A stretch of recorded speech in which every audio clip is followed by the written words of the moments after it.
Zombie apocalypse.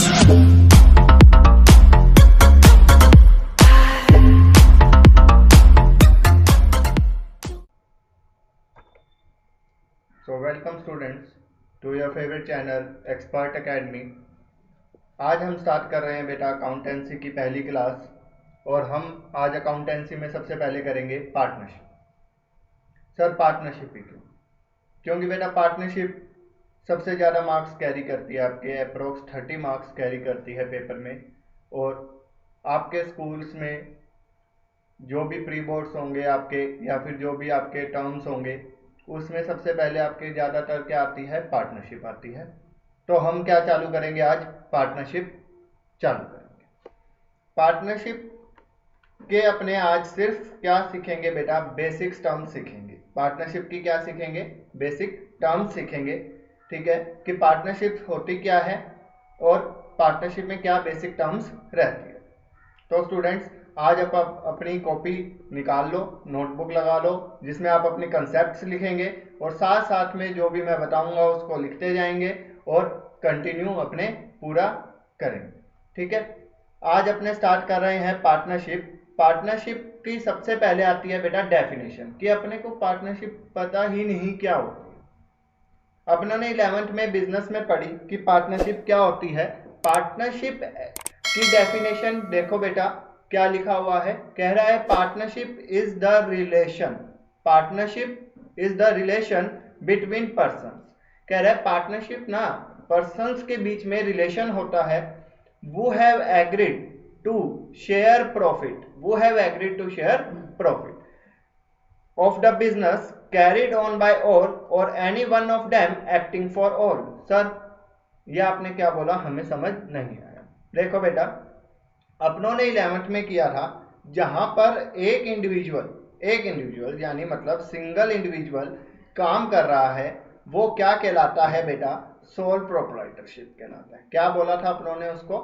Sole proprietorship बोला था।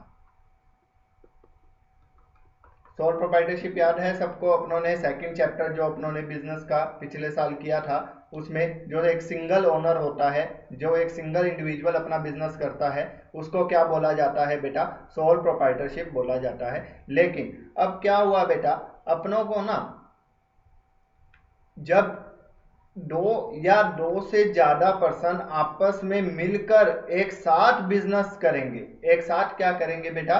Business करेंगे, और वो क्या एग्री करेंगे आपस में कि जो भी बिजनेस से अपनों को क्या होगा बेटा? प्रॉफिट होगा, वो हम आपस में क्या करेंगे? बांट लेंगे। क्या करेंगे? बांट लेंगे। ओके, और वो बिजनेस कोई मर्जी चला सकता है बेटा। Any carried on by all, या तो सारे मिलकर चलाएंगे, ये भी आएगा, ये भी बिजनेस चलाएगा और ये भी पर्सन बिजनेस चलाएगा। ठीक है, या फिर any one of them acting for all, या फिर इनमें से कोई एक पर्सन भी बिजनेस को कैरी ऑन कर सकता है। लेकिन मान लो इसने कोई डिसीजन लिया और ये उस दिन मिस्टर ये एब्सेंट थे और मिस्टर सी भी एब्सेंट थे, तो ये दोनों बिजनेस में मौजूद नहीं थे। लेकिन मिस्टर ए ने क्या कर लिया बेटा? बिजनेस को में कोई डिसीजन ले लिया। तो अब क्या होगा बेटा? मिस्टर बी और मिस्टर सी उससे डिनाइड नहीं कर सकते कि ये डिसीजन हमने नहीं लिया, इससे जो भी प्रॉफिट होगा वो तेरा होगा और जो भी लॉस होगा वो तेरा होगा, हमें मतलब नहीं है। नहीं, उसमें जो भी उसका डिसीजन होगा मिस्टर ए का, उससे जो भी प्रॉफिट होगा वो तीनों का होगा, और जो भी लॉस होगा वो भी किसका होगा बेटा? तीनों का। सर हम पार्टनरशिप करते क्यों है? देखो बेटा अपने एकदम स्टार्टिंग से 11th में अपने ने मान लेते हैं कि अपनों ने ज़्यादा अच्छे से नहीं की हुई, अपने एकदम स्टार्टिंग से उसको आराम से सीखने की कोशिश करते हैं कि क्या होता है। देखो सबसे पहले क्या था बेटा? अपनों ने फाइनेंशियल स्टेटमेंट सीखी थी। किसकी सीखी थी बेटा? सिंगल ओनर की, मतलब इंडिविजुअल की फाइनेंशियल स्टेटमेंट अपने कहाँ से सीख के आए थे बेटा? 11th क्लास से सीख के आए थे। अपनों ने क्या किया था? अपने सबसे पहले क्या बनाते थे बेटा? ट्रेडिंग अकाउंट बनाते थे। ट्रेडिंग अकाउंट से अपना जो भी अपने जैसे ट्रेडिंग अकाउंट अपने बनाते थे, इससे जो भी अपना क्या आता था बेटा? ग्रॉस प्रॉफिट आता था, वो अपने कहाँ ट्रांसफर करते थे बेटा? उसको अपने याद है कहाँ ट्रांसफर करते थे? सर हाँ जी, पी एंड एल अकाउंट में। वेरी गुड बेटा, कहाँ ट्रांसफर करते थे? पी एंड एल अकाउंट में। और यहाँ पे अपने क्या करते थे, ग्रॉस प्रॉफिट लिखते थे और सारी इनकम्स को लिख देते थे। P&L में सब क्रेडिट में क्या आता था बेटा, सारी इनकम्स आती थी और डेबिट क्या करते थे बेटा, सारे एक्सपेंसेस को डेबिट कर देते थे। यही करते थे सर? हाँ जी। P&L एक तरीके का सर नॉमिनल अकाउंट था। हाँ जी। डेबिट करते थे सारी एक्सपेंसेस को और इनकम्स को क्या कर देते थे, क्रेडिट कर देते थे। और उसके बाद अपना क्या निकल के आता था बेटा, net profit. Net profit sir, ये नेट प्रॉफिट कौन लेके जाता था, जो मालिक होता था वो लेके चला जाता था। ओके चलो अपने इसका नाम मान लेते हैं राम। अब क्या होता था बेटा, राम के ऊपर, जब राम है ना अपना बिजनेस बढ़ाना चाहता है, राम अपना बिजनेस बढ़ाना चाहता है, राम कहता है कि भाई मैं कितना पैसा लगाऊंगा, मेरे को नहीं है कि वो क्या कर सके, बिजनेस को एक्सपेंड कर सके, तो इसको क्या चाहिए होगी बेटा, किसी और पर्सन की हेल्प चाहिए होगी। तो इसका एक फ्रेंड था बेटा जिसका नाम था श्याम। जिसका नाम क्या था, श्याम। अब क्या करते हैं, राम क्या कहता है श्याम को, श्याम सुन, तू मेरे बिजनेस में मेरी हेल्प कर, तू बिजनेस में मेरा पार्टनर बन जा, अपने मिलकर काम करेंगे। ठीक है। अब राम और श्याम क्या करते हैं, आपस में एक बिजनेस चालू करते हैं और क्या कहते हैं, यार ठीक है अपने दोनों दोस्त है, अपने दोनों क्या करेंगे, बिजनेस स्टार्ट में करेंगे, जो भी प्रॉफिट होगा उस बिजनेस से वो आपस में क्या कर लेंगे, शेयर कर लेंगे। तो ये क्या होती है बेटा, अपनी पार्टनरशिप होती है। ये क्या होती है, अपनी पार्टनरशिप होती है जब दो या दो से ज्यादा पर्सन क्या करते हैं, बिजनेस स्टार्ट करते हैं और जो भी बिजनेस से प्रॉफिट होता है वो आपस में क्या कर लेते हैं, बांट लेते हैं। सर क्या पार्टनरशिप का कोई एक्ट होता है, क्या पार्टनरशिप का कोई एक्ट होता है जब पार्टनरशिप में लगता हो, पार्टनरशिप जिसके हिसाब से चलती हो? हाँ जी बेटा, पार्टनरशिप के लिए अलग से एक एक्ट है जिसका नाम है Indian partnership act. Indian partnership act. Indian partnership act 1932। Indian partnership act 1932। ठीक है। इसके हिसाब से अपने क्या करते हैं बेटा, पार्टनरशिप को अपने रजिस्टर्ड भी करवा सकते हैं और पार्टनरशिप के इसमें जो भी टर्म्स और कंडीशंस होती है वो इसमें लिखी होती है। बेटा अब क्या होता है, राम और श्याम मान लो दोस्त थे, उन्होंने आपस में क्या किया, ओरली डिसाइड कर लिया कि हाँ इतने दिन तू दुकान खोलेगा, इतने दिन मैं काम करूंगा, इतनी सैलरी तू ले जाना, इतनी सैलरी मैं ले जाऊंगा। लेकिन जब अपने बिजनेस करते हैं ना बेटा, जहां पैसा इन्वॉल्व होता है वहां दोस्त और दोस्त की भी क्या हो जाती है, लड़ाई हो जाती है। तो इस लड़ाई से बचने के लिए अपनों को क्या करना चाहिए बेटा, एक एग्रीमेंट तैयार करना चाहिए, एक एग्रीमेंट तैयार कर लेना चाहिए। किसके बीच में होगा तैयार बेटा, पार्टनर्स के बीच में तैयार होगा, ताकि जो भी टर्म्स और कंडीशंस होगी, जो भी अपनी क्या होगी बेटा, टर्म्स और कंडीशंस होगी, किससे रिलेटेड बेटा, पार्टनरशिप से रिलेटेड। जो भी अपनी टर्म्स और कंडीशन होगी पार्टनरशिप से रिलेटेड, वो अपने उस एग्रीमेंट में क्या करेंगे बेटा, लिख लेंगे। हाँ जी बेटा, ये एग्रीमेंट रिटर्न होना चाहिए, ओरल एग्रीमेंट का कोई भी इंपॉर्टेंस नहीं होती।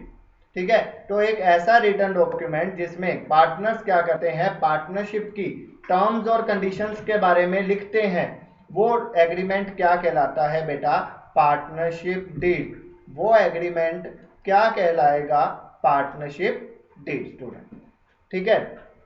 तो स्टूडेंट्स अब ध्यान रखना, पार्टनरशिप डीड ना बनानी अपनी मर्जी होती है, बनाओ या ना बनाओ। अगर बनाओगे तो अपने पास रिटर्न एग्रीमेंट्स होंगे, अपने उसके हिसाब से क्या कर सकते हैं, आपस में जो भी डिसीजन होगा वो ले सकते हैं। अगर डीड नहीं बनाओगे तो अपने क्या होगा, कॉन्फ्लिक्ट हो सकता है, आपस में क्या हो सकता है बेटा, लड़ाई झगड़ा हो सकता है।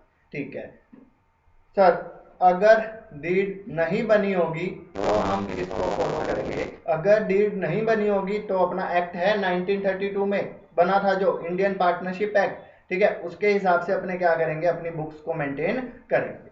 तो सर एग्रीमेंट नहीं बना हुआ और अब अपने को पार्टनरशिप एक्ट को फॉलो करना है, अब कैसे क्या कौन से रूल्स और रेगुलेशंस फॉलो होंगे। तो बेटा rules and regulations to be followed in absence of partnership deed. जब पार्टनरशिप डीड की एब्सेंस होगी, यानी वो डीड नहीं बनाई हुई, और अब अपने क्या को जो रूल्स और रेगुलेशंस फॉलो करने हैं वो अपने स्टडी करें। सबसे पहली बात तो बेटा, जो प्रॉफिट शेयर होगा पार्टनर्स के बीच में, जो भी प्रॉफिट शेयर होगा पार्टनर्स के बीच में, वो कैसे होगा बेटा? इक्वल होगा। कैसे होगा? इक्वल। मतलब बेटा मान लो ए और बी दो पार्टनर हैं, उन्होंने एक साल में 1000 रुपये कमाए। अब डीड नहीं बनी हुई तो ये 1000 रुपये ए और बी कैसे लेंगे बेटा? इक्वल ले लेंगे, 505। ठीक है, तो डीड के एब्सेंट में जो अपनी प्रॉफिट शेयरिंग रेशियो होती है वो क्या रहती है बेटा? इक्वल रहती है। क्या रहती है? इक्वल। सेकेंडली बेटा, इंटरेस्ट ऑन कैपिटल। आपको पता है इंटरेस्ट ऑन कैपिटल क्या होता है? 11th में सीखा होगा सबने इंटरेस्ट ऑन कैपिटल क्या होता है। चलो एक बार अपने और सीख लेते हैं इंटरेस्ट ऑन कैपिटल क्या होता है। मान लो ये अपना क्या है बेटा? बिजनेस है, और ये क्या है? राम और श्याम। ये दो पर्सन है, राम और श्याम, जिन्होंने बिजनेस स्टार्ट किया है। अब अपने को पता है बेटा बिजनेस अलग होता है और बिजनेसमैन क्या होते हैं? अलग होते हैं। 11th में पढ़ा separate legal entity. Separate legal entity मतलब बिजनेस की पहचान अलग होगी बिजनेसमैन से। अब जो बिजनेसमैन ने पैसा लगाया है बिजनेस के अंदर, जो भी पैसा लगाया है बिजनेस के अंदर, वो क्या कहलाता है? कैपिटल। अब बिजनेसमैन क्या करते हैं? इस कैपिटल के बदले में बिजनेस के क्या मांगते हैं? इंटरेस्ट मांगते हैं। वो इंटरेस्ट क्या कहलाता है बेटा? Interest on capital. और वो बिजनेस का क्या रहता है? एक्सपेंस, और बिजनेसमैन की क्या रहती है? इनकम। अब आप सबको पता होगा जो भी अपने अकाउंटिंग करते हैं एज एन अकाउंटेंट, वो अपने किसके लिए करते हैं बेटा? बिजनेस के लिए करते हैं, ना कि बिजनेसमैन के लिए करते हैं। तो बिजनेस के लिए अपने क्या कर रहे हैं? अपनी अकाउंटिंग कर रहे हैं, और बिजनेस के लिए इंटरेस्ट ऑन कैपिटल क्या रहता है बेटा? खर्चा रहता है। सर डीड बनी हुई है तो जो उनके बीच में फिक्स हुआ है कि हम इतना इंटरेस्ट देंगे, इंटरेस्ट देंगे, डीड में लिख दिया राम को इतना मिलेगा, श्याम को उतना मिलेगा, तो उतना अपने इंटरेस्ट उनको दे देंगे। लेकिन अगर डीड नहीं बनी हुई तो याद रखना बच्चों, no interest on capital, IOC. IOC का मतलब है interest on capital. No interest on capital to be provided. कोई भी इंटरेस्ट ऑन कैपिटल नहीं दिया जाएगा। अच्छा, सेकेंड पॉइंट था। ठीक है, no interest on capital to be provided. Third point बेटा, नो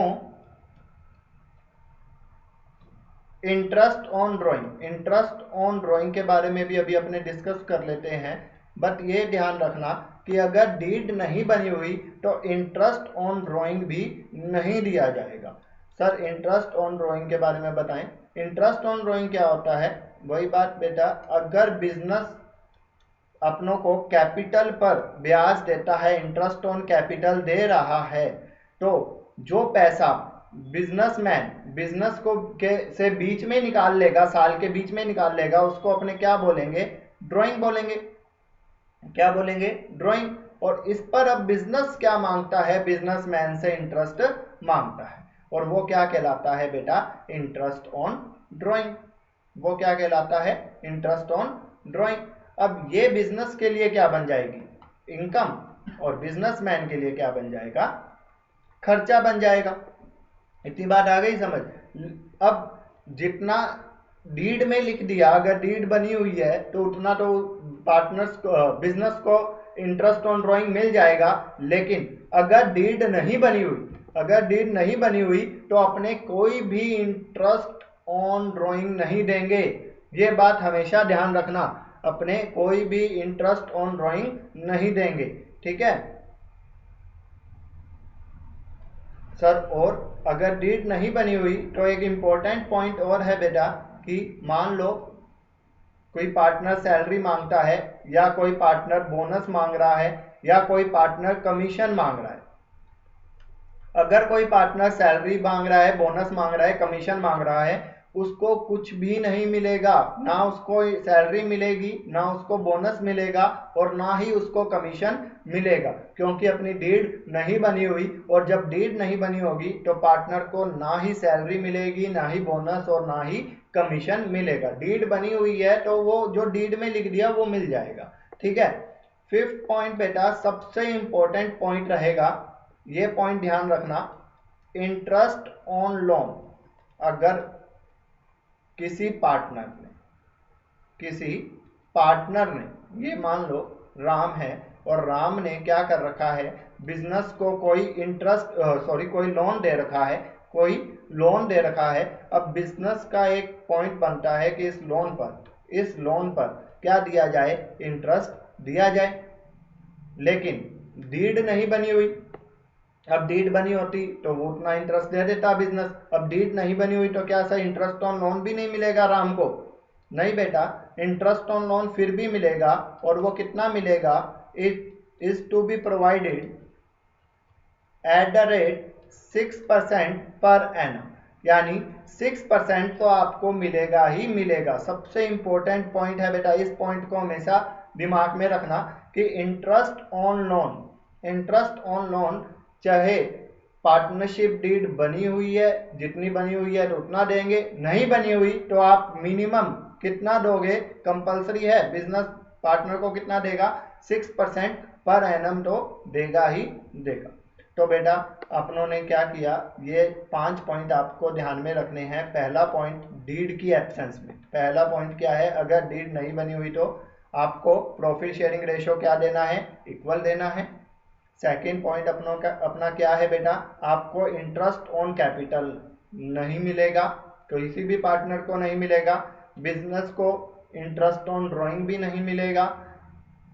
सैलरी, बोनस, कमीशन कुछ भी नहीं मिलेगा किसी भी पार्टनर को कोई भी सैलरी, बोनस, कमीशन कुछ भी नहीं मिलेगा। इंटरेस्ट ऑन लोन कितना देगा बेटा बिजनेस, किसी पार्टनर से अगर लोन ले रखा है बिजनेस ने, तो डीड की एब्सेंस में फिक्स्ड है बेटा 6% पर एन, 6% पर एन। ठीक है, यहां तक होपफुली सबको समझ आया होगा। ठीक है, अपना अगला पॉइंट है बेटा पार्टनरशिप अकाउंटिंग। सर आज हमने थोड़ा सा बेसिक किया है पार्टनरशिप के बेसिक के बारे में कि what do you mean by partnership, और अगर पार्टनरशिप डीड क्या होती है, और पार्टनरशिप डीड के एब्सेंट में हमें क्या टर्म्स और कंडीशंस को फॉलो करना पड़ता है। ठीक है, अब आज अपने लास्ट पॉइंट अपना कर रहे हैं पार्टनरशिप अकाउंटिंग। मतलब पार्टनरशिप की जब अपने अकाउंट्स बनाएंगे तो अपने को कौन कौन सा अकाउंट्स बनाने पड़ेंगे। लेकिन उससे पहले बेटा इस वीडियो को लाइक करो, सब्सक्राइब करो इस चैनल को, और जल्दी से आपको कितना समझ आया है, कितना नहीं आया, उसके बारे में, कैसी लगी क्लास, सबकी चीज़ों के बारे में आप कमेंट करो। ठीक है, और फिर अपने करेंगे आगे। ठीक है, अब अपने कर रहे हैं बेटा अगला point partnership accounting. Partnership accounting क्या है बेटा, पहली इसमें कौन सा अकाउंट बनेगा बेटा, एक अकाउंट बनेगा इसमें P&L एप्रोप्रिएशन अकाउंट। अब सर P&L एप्रोप्रिएशन अकाउंट क्या होता है बेटा, अपने 11th में क्या करते थे, जो भी अपने P&L बनाते थे और जो भी अपना नेट प्रॉफिट आता था उसको अपने क्या करते थे, पार्टनर्स की कैपिटल, जो भी मालिक होता था, जो भी इंडिविजुअल होता था, उसकी कैपिटल अकाउंट में क्या कर देते थे, प्लस कर देते थे। लेकिन यहाँ पे मालिक कितने हैं बेटा, एक से ज़्यादा है। अब इसको सैलरी लेनी है, किसी को कमीशन लेना है, किसी को इंटरेस्ट ऑन कैपिटल लेना है ना, तो ये सब कहां से दिए जाएंगे मालिक को, प्रॉफिट में से ही दिया जाएगा। तो प्रॉफिट को बांटने का अकाउंट, एप्रोप्रिएशन का मतलब है बंटवारा करना, प्रॉफिट को बांटने का अकाउंट। तो जो भी P&L से नेट प्रॉफिट आएगा उसको अपने कहां ट्रांसफर करेंगे, P&L एप्रोप्रिएशन में, और जो भी पार्टनर्स को देना है वो उनको दे देंगे। सेकेंडली इसमें क्या बनेगा फिर, पार्टनर्स के कैपिटल अकाउंट, और ये कैपिटल अकाउंट अपने बनाते भी थे बेटा 11th में, तो इसमें कोई ज़्यादा प्रॉब्लम नहीं होगी। थर्ड पॉइंट, इसमें सीखेंगे एक नया अकाउंट, पार्टनर्स करंट अकाउंट। ठीक है, इस चैप्टर में अपनों को ये 3 अकाउंट सीखने हैं और भी टॉपिक्स हैं इस चैप्टर में। आप जितना लाइक करेंगे इस वीडियो को उतना ही हमें मोटिवेशन मिलेगा बेटा आगे वीडियोस बनाने का। तो जितना हो सके उतना लाइक करें और शेयर करें इस वीडियो को ज़्यादा से ज़्यादा अपने दोस्तों तक, ताकि सभी को क्या मिल सके बेटा, इस चीज़ का बेनिफिट मिल सके। हम पूरा 12th का अकाउंट्स का सिलेबस करेंगे बेटा इस प्लेटफॉर्म पर। तो have a like for this channel. ठीक है, ओके, आज अपने इस वीडियो को यहीं पे समाप्त करते हैं बेटा, ख़त्म करते हैं, और अपने बाकी क्या करेंगे बेटा अगली क्लास में करेंगे। Have a nice day, take care, stay home, stay safe.